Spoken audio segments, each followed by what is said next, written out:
Françaises, Français, mes chers compatriotes de l'Hexagone et des Outre-mer, fidèle à une tradition qui nous est chère, je suis heureux de vous présenter tous mes vœux pour l'année qui s'ouvre.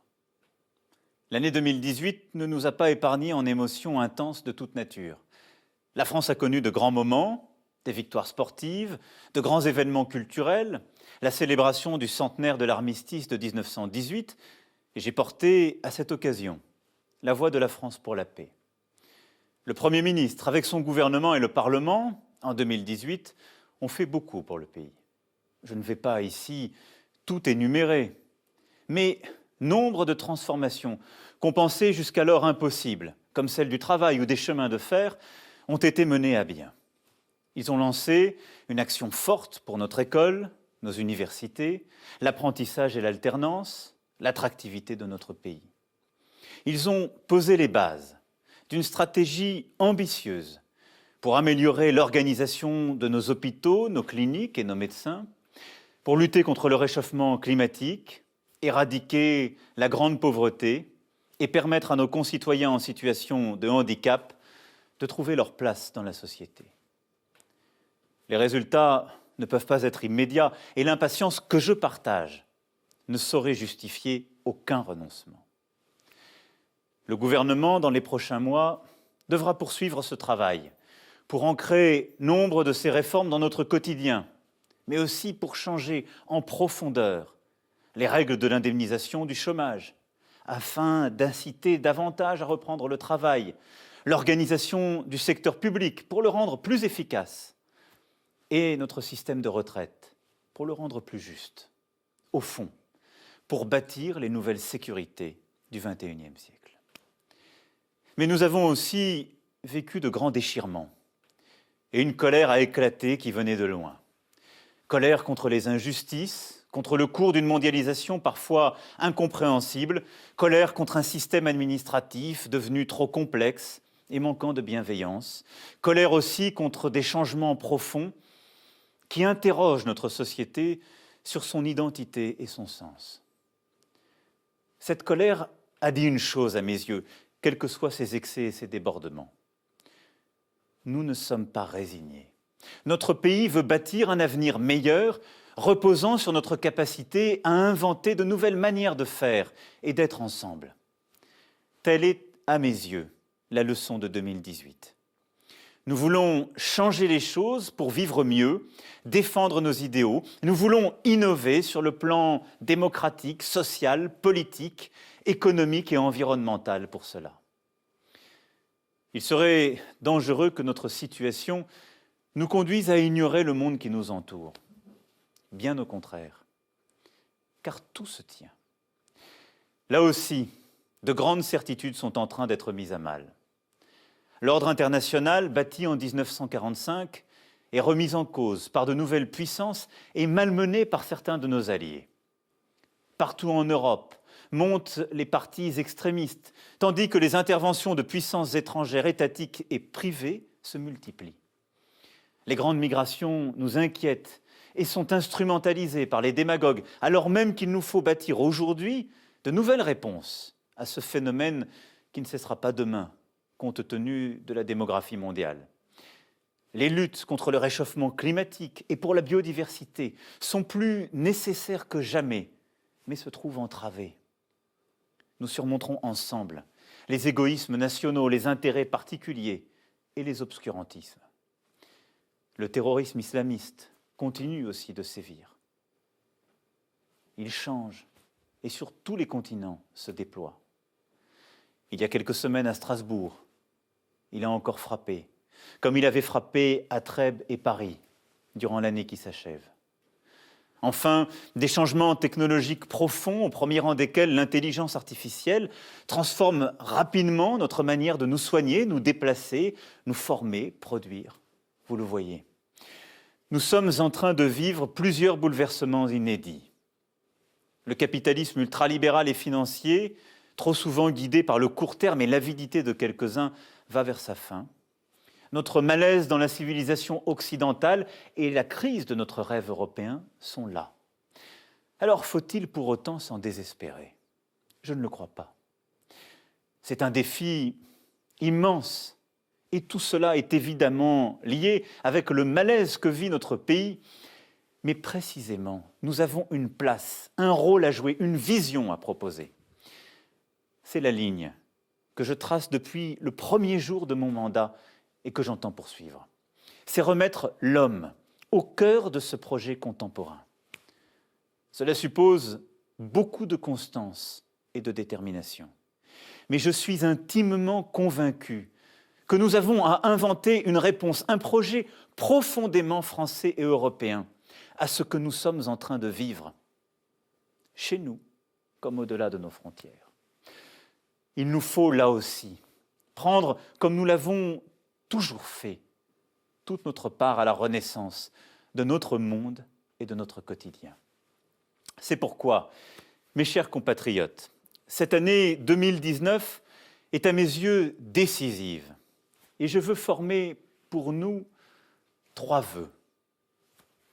D'abord, un vœu de vérité. Oui, nous souhaitons en 2019 de ne pas oublier qu'on ne bâtit rien sur des mensonges ou des ambiguïtés. Or, je dois bien dire que depuis des années, nous nous sommes installés dans un déni parfois flagrant de réalité.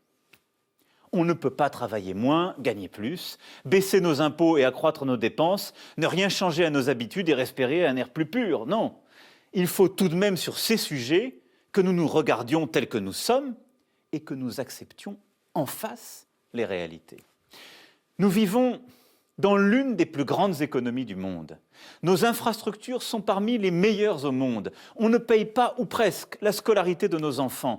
On se soigne à un coût parmi les plus faibles des pays développés pour avoir accès à des médecins d'excellence. Nous dépensons en fonctionnement et en investissement pour notre sphère publique plus que la moitié de ce que nous produisons chaque année.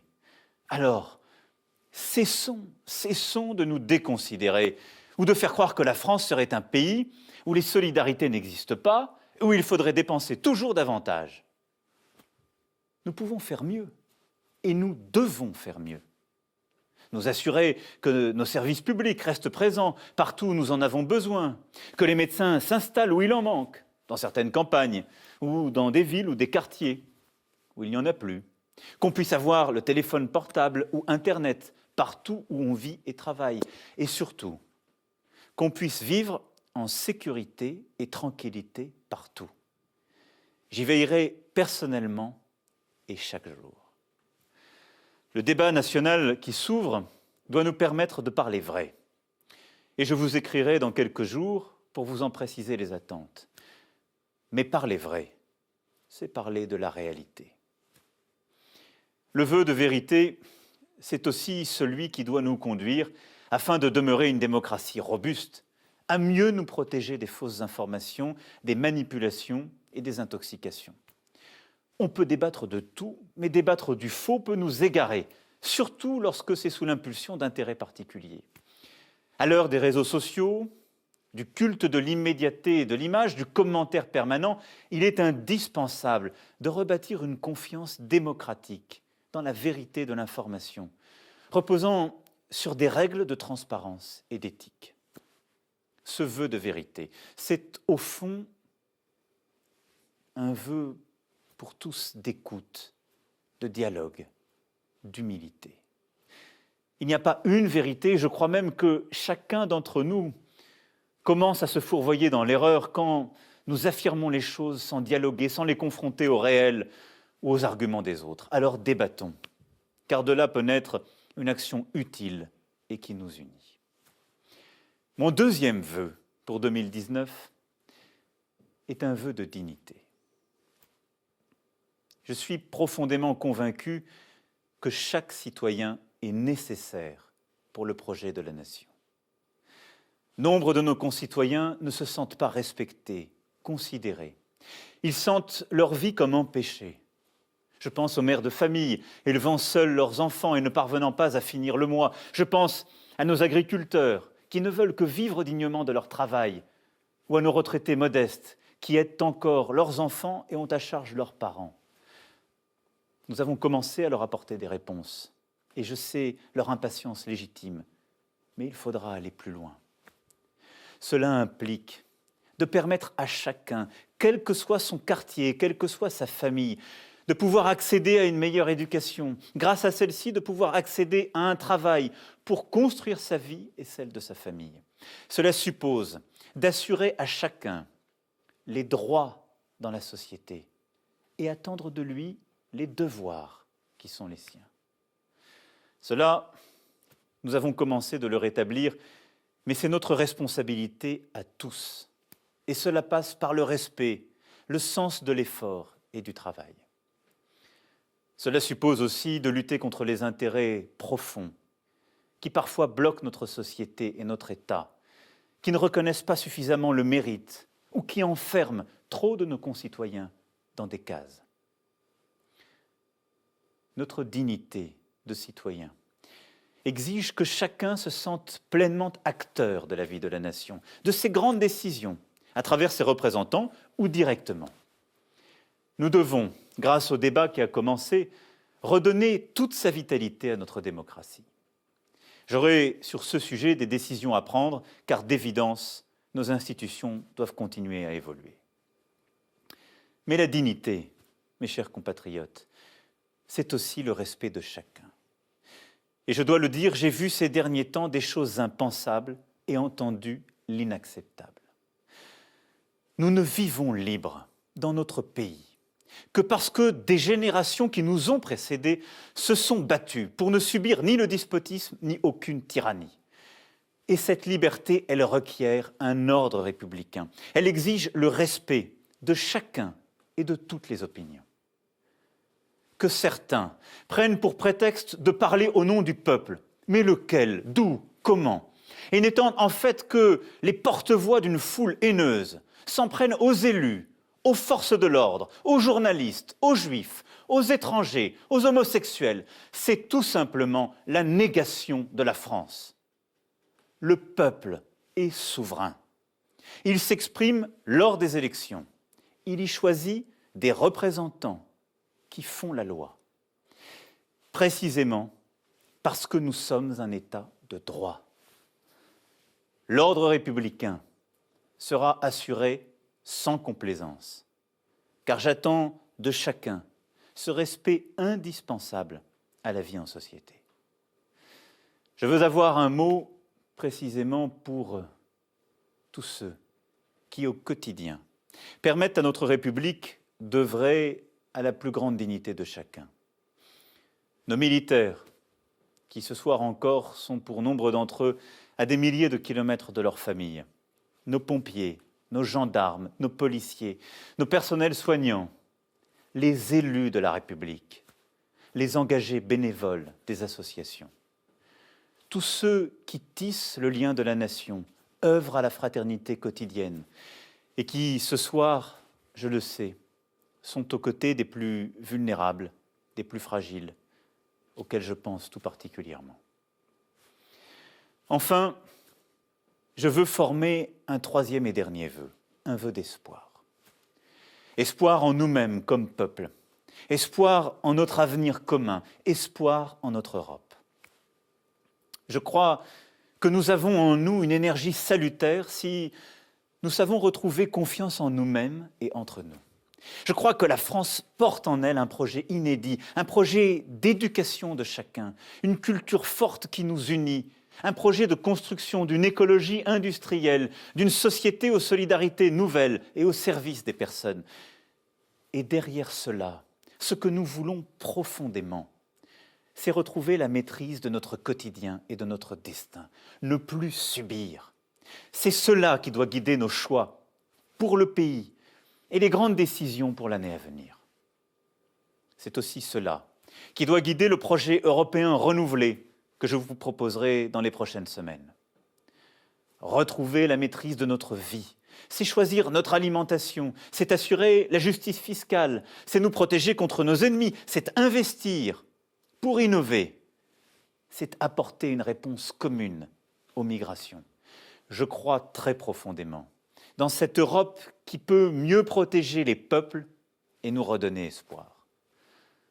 Au mois de mai prochain, nous aurons à nous exprimer sur ce choix européen ô combien important. Nous voulons en finir avec le sentiment d'impuissance à tous les niveaux. C'est une tâche d'une ampleur inédite, mais elle est à notre portée. Je nous en sais capable. Et c'est là que réside cet espoir pour 2019. J'ai grandi en province et je connais ces terres qui ont été bousculées durant ces dernières décennies et qui parfois doutent. Et je sais que notre avenir ne se fera pas autrement que par une unité retrouvée et un effort de chacun. C'est ainsi que chaque citoyen retrouvera un peu de sens et un peu de maîtrise de sa vie en plus. Et je sais que notre avenir dépend de notre capacité précisément à nous aimer et à aimer notre patrie. De tous les horizons, de toutes les générations, là est l'énergie de la France. Je suis au travail, fier de notre pays, fier de toutes les Françaises et de tous les Français, déterminé à mener tous les combats présents et à venir, parce que je crois en nous, je crois dans cet espoir français et européen que nous pouvons porter. Alors, mes chers compatriotes, je vous souhaite une belle année 2019. Vive la République et vive la France.